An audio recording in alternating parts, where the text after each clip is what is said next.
તાજેતરમાં અત્રેના સાબરમતી કુષ્ટી ખાતે એક મેટિસ હોસ્પિટલનો એક બનાવ હતો. એમાં એક દર્દી બેન છે જેઓને એડમિટ કરવામાં આવેલા હતા અને તેમણે એક ફરિયાદ આપેલી કે જેમાં એમને એવું જણાવેલ કે ત્યાંના મેલ નર્સ નામે ઇન્દ્રજીતસિંહ સપ્તસિંહ રાઠોડ ના હોય તેઓને શારીરિક અડપલા કરેલા એ બાબતની ફરિયાદ નોંધાવેલ હતી અને તે આરોપીને ગઈકાલે સાંજે અટક કરવામાં આવેલ છે.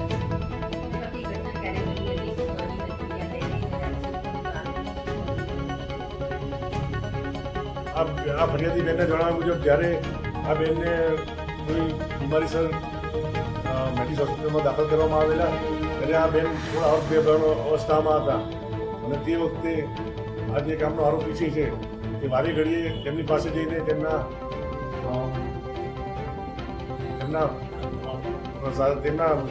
કહેવાય ને કે જે સેન્સિટિવ પાર્ટ હોય છે બોડીના એને તે ટચ કરી લીધો.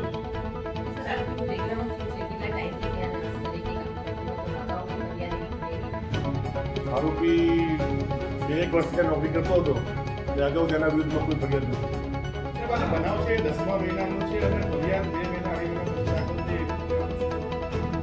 હા, એમાં એ બાબતની ટ્રાફિક ઇન્ક્વાયરી ચાલુ રહી હતી અને ત્યારબાદ પૂરતા પુરાવા મળતા અને પ્રથમ દર્શનની કેસ બનતા આ બાબતે ગુનો દાખલ કરવામાં આવે છે.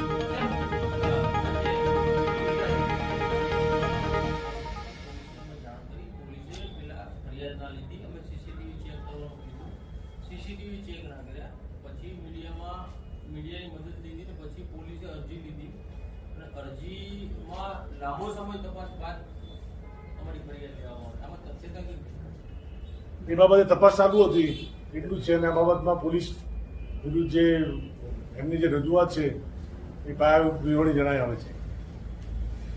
હોસ્પિટલ પાસે પણ સીસીટીવી માંગવામાં આવ્યા છે, હોસ્પિટલની સીસીટીવી નતા આપે તેને લઈને હોસ્પિટલ સ્ટાફ કે પછી ડોક્ટર વિરુદ્ધ કોઈ કાર્યવાહી કરવામાં આવશે. હાલમાં તપાસ ચાલુ છે, પછી આગળ જે કંઈ પણ નીકળશે એ બાબતે કાર્યવાહી કરવામાં આવશે.